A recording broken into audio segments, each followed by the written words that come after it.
लोकसभेची रणधुमाळी सुरू झाली आहे. विविध पक्षांची प्रचाराची धामधूम सुरू झालेली आहे आणि पुण्यामध्ये काँग्रेस आणि भाजपमध्ये लढत सुरू झालेली आपल्याला दिसतीये.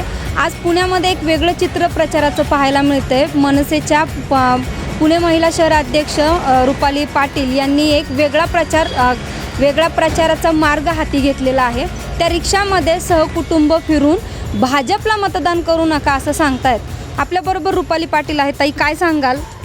भाजपचा अपप्रचार करताय तुम्ही, म्हणजे भाजपला मतदान करू नका असं सांगताय की काय कारणं आहेत?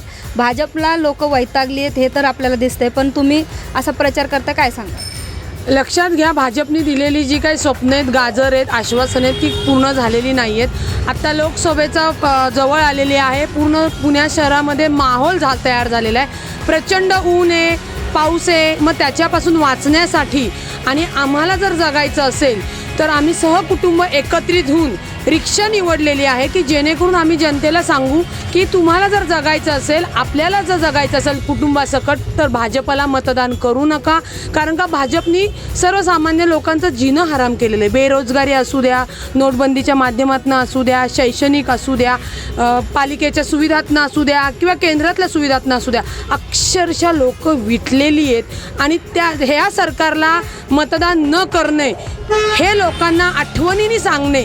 आणि ज्यांना आम्ही अपील करतो ना, ते प्रत्येकजण म्हणतात की नाही, आम्हीच विटलेलो आहे, पण प्रत्येकजण आमच्यासारखं येऊन समोर सांगू शकत नाही. म्हणून आणि माननीय राजसाहेब ठाकरेंनी तर सांगितलंच आहे की भाजपला मतदान करू नका.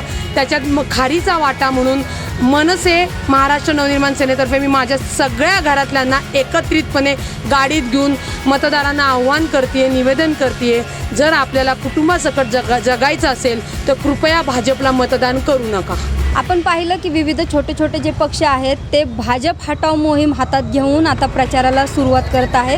त्यातच खारीचा वाटा म्हणजे मनसेच्या वतीनं रुपाली पाटील हा प्रचार करत आहेत. आमच्या चेकमेटला यूट्यूबवर पाहण्यासाठी सबस्क्राईब करा आणि फेसबुकवर पाहण्यासाठी फॉलो करा.